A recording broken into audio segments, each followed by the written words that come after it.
Hello, everyone. I would like to talk to you today about infertility and let everyone know that there's always light at the end of the tunnel, or as I would say, there's always light at the end of a very, very dark alley. This is my light right here of the journey.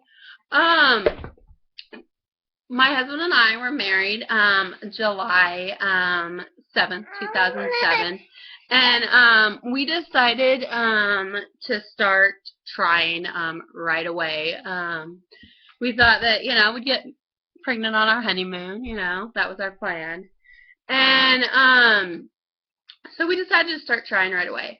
And we'd been trying for 2 years before I finally had the nerve to say anything to the doctor. Actually, I saw a nurse practitioner. I thought she was a doctor, but she was a nurse practitioner. But I told her we'd only been trying a year. I was kind of embarrassed to say that we'd been trying for so long. But and the truth of it is it was 2 years. I'm usually very outgoing, but at that point, when it came to my reproductive system, I was very shy and very timid. Yeah, not now. Infertility has taught me not to be. But anyway, so she had ran tests on me. She ran tests on my husband, said that everything looked good. She put me on Clomid. She said that I'd get pregnant right away on the Clomid, and turned out that that didn't happen. I was on it for almost I was on it for like 8 to 9 months, and nothing happened. So we decided to take a break. The nurse practitioner told me, oh, we were just trying too hard. That was our problem. We were just trying way too hard. That we just needed to relax, that I was still young, I was under 30, and that we were just trying too hard. So we kind of put it on the back burner. Life got busy. I started my home daycare, started getting in full swing with that, and then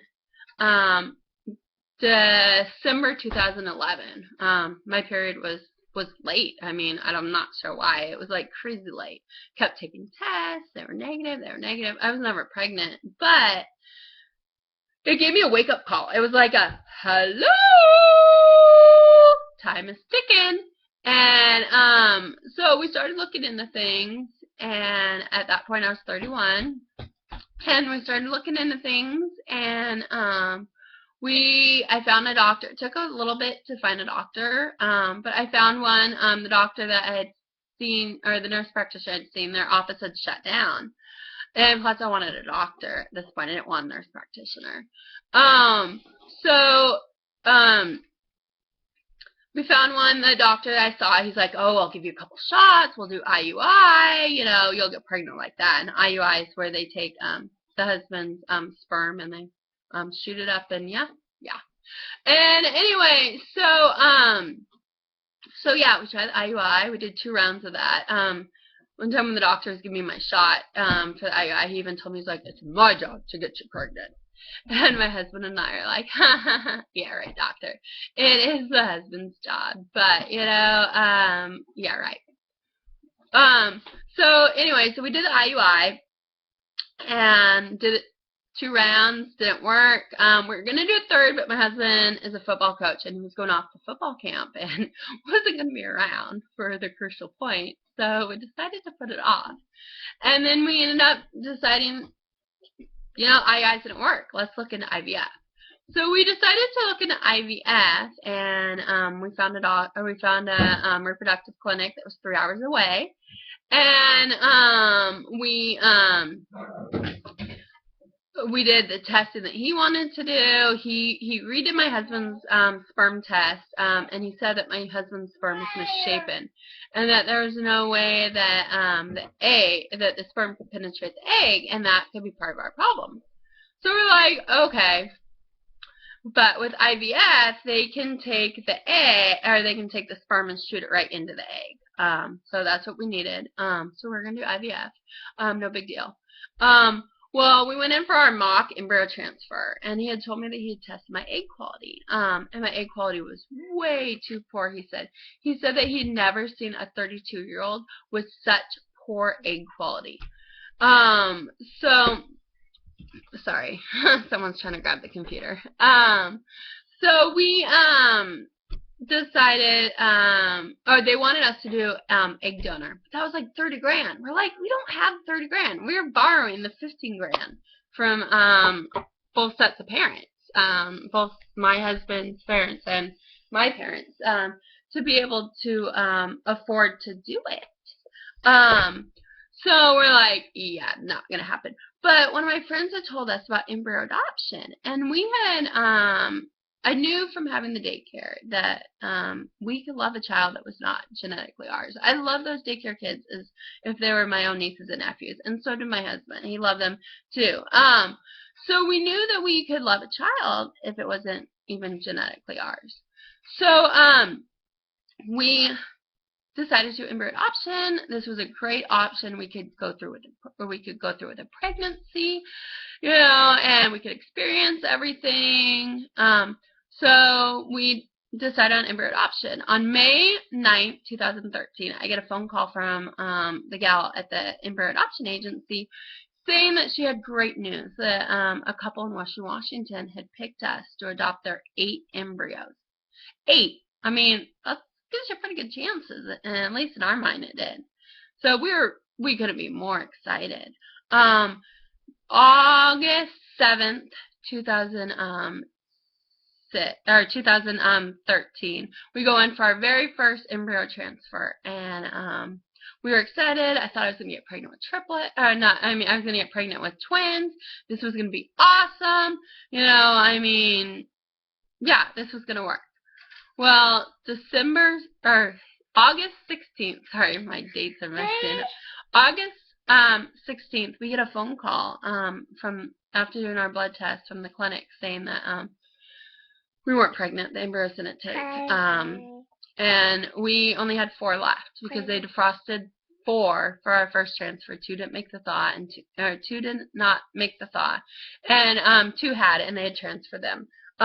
So we were down to 4 embryos at this point.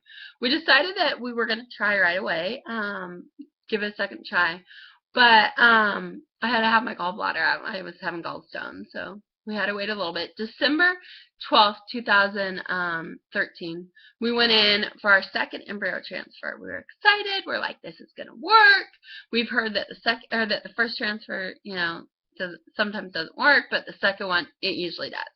Second one's the one that you want that is good.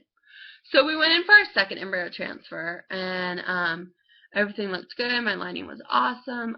Then December 23rd, we get a phone call from the clinic. I make my husband answer the phone because the first time I answered it, and it was negative.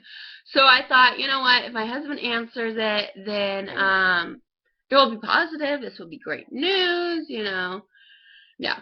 It was a negative.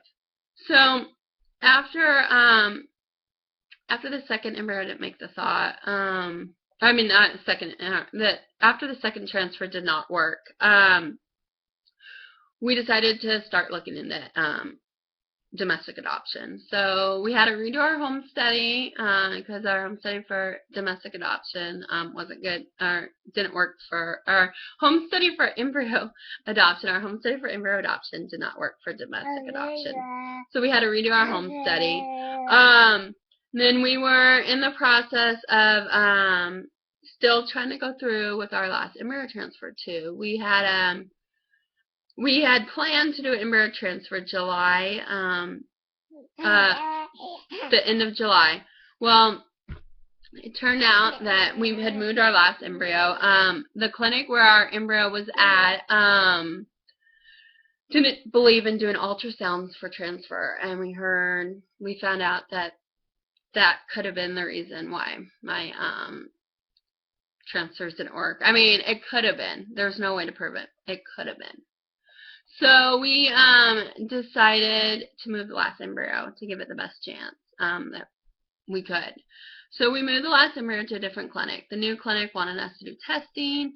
They had done a test that said I had CMV. CMV is like it's a virus that you get, and like I think I heard that 90% of people have CMV before their 40th birthday.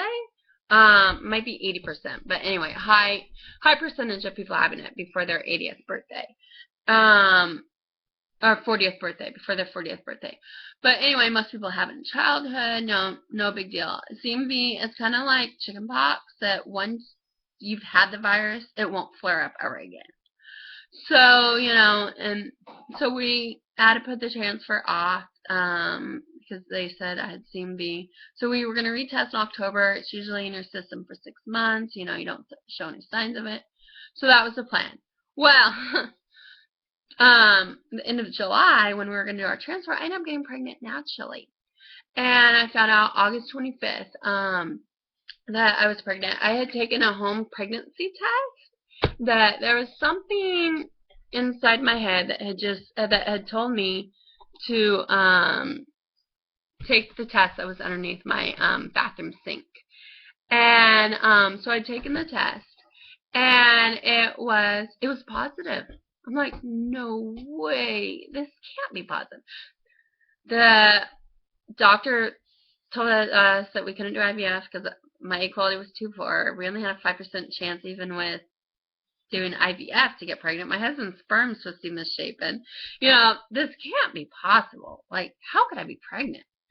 So I had woken my husband up. I'm like, honey, you might want to see this. There's 2 pink lines on this test. And he's like, BS, nah, go take another. So I ended up taking another test, and yep, there were 2 pink lines. I was pregnant. And then on top of it, we found out I was pregnant with triplets. A singlet, and then one set of identical twins. Yeah, triplets. But unfortunately, I miscarried at 8 weeks. The baby's heart stopped beating. My doctor had thought it was because my egg quality was so poor. But anyway, so I had miscarried at 8 weeks. We decided to move on with our last embryo transfer, but I had to have surgery because I had scar tissue from the DNC. So we had I had surgery in December 2014, and then January 29th, 2015 this year, I was scheduled to have the embryo transfer of our very last embryo. We go to show up for the transfer, and embryo never made the thaw. So we're devastated. We're like, well, what are we going to do? We don't have any more embryos, Okay, let's look into this domestic adoption stuff some more. I mean, we were trying to do private adoption through a lawyer. We had a couple, like our lawyer had called us a couple times with a couple cases, but they never worked out.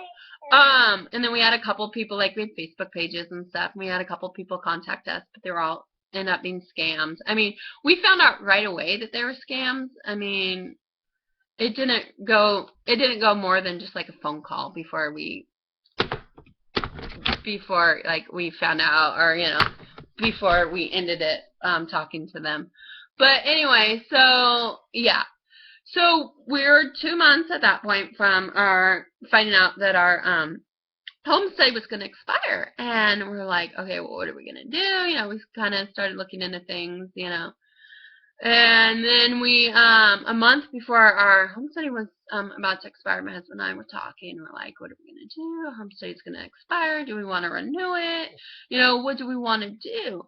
And we both kind of looked at each other and kind of came to the conclusion, maybe we're just meant to be a childless couple, that, I mean, things haven't worked out, that, embryo adoption didn't work out, which I would like to say embryo adoption is awesome. I mean, I would highly recommend doing embryo adoption.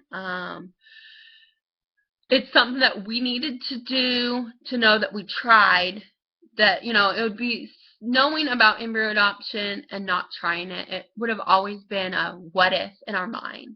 I mean, it's something we just had to do, and I would recommend anyone thinking about that option to look into it. And, you know, I mean, it's great.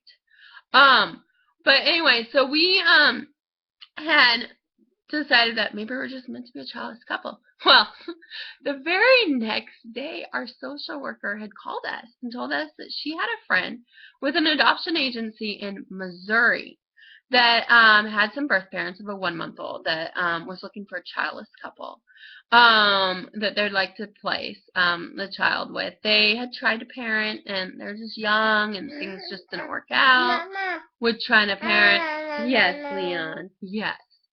And so